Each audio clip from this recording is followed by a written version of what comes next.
looks at some of the earliest colored advertisements that were circulating in India. These were known as textile tickets or tikas or chap, meaning mark, but they were, what were they? They were essentially about this big. They were paper labels that were stuck onto yardages of cloth that came from Britain to India and all around the world. In the middle of the 19th century, which is middle of the 1800s, Britain had a mill boom thanks to industrialization. The Industrial Revolution was underway and British mills were producing a lot of cloth.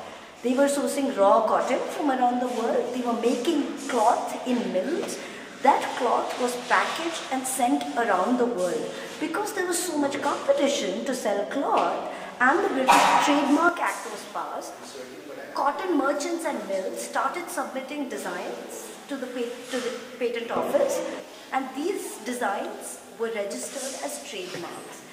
So that is what we call textile labels. These trademarks were then printed and pasted onto cloth and they were sent to India. But each label, if you look behind me, you will see them.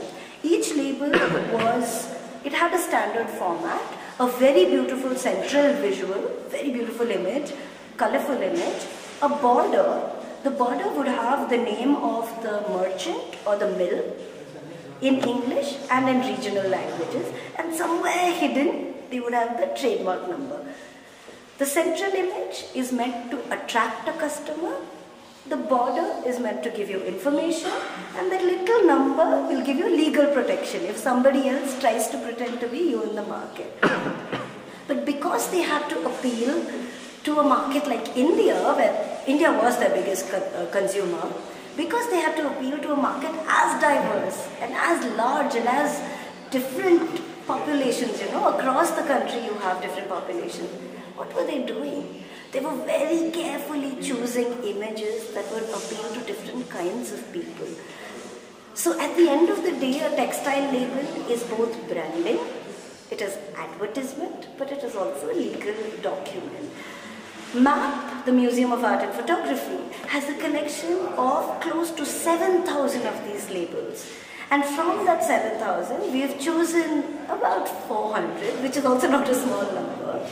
But we've chosen about 400, and we have tried to break them down into sections that look at what would appeal to a customer. And we found that what appealed to a customer then probably also appeals to a customer now. So come see the show and see what appeals to you. You might find that quite a lot appeals to you even today. Yeah.